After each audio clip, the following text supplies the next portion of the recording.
In today's video, I'm going to teach you how to restore deleted pages in Notion. If you've ever accidentally removed a page or changed your mind after cleaning up your workspace, don't worry.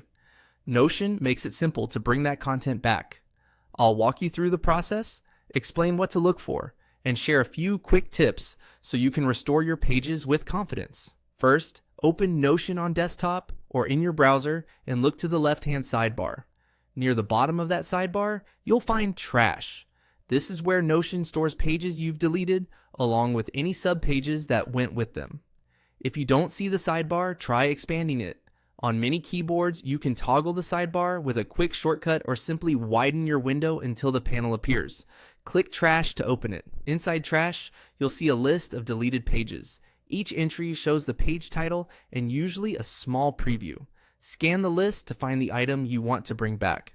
If you're working with a large workspace, use the search field at the top of the sidebar to narrow things down by name. When you spot the page, click it to open a preview on the right.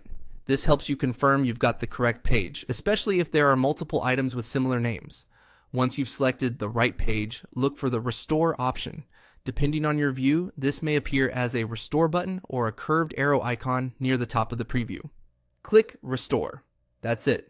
The page will return to its original location, along with its content, formatting, databases, and any nested subpages.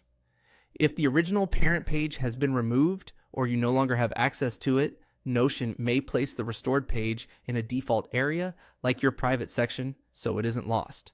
A few quick notes to keep in mind. You can only restore items that haven't been permanently deleted. If someone has emptied trash for that page, it's gone for good. Also, permissions still apply. If the page belonged to a workspace or team area, you'll need the right level of access to see and restore it.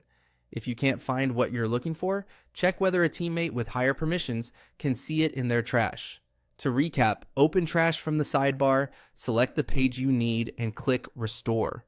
With these simple steps, you can recover your work in seconds and keep your Notion workspace tidy and stress-free.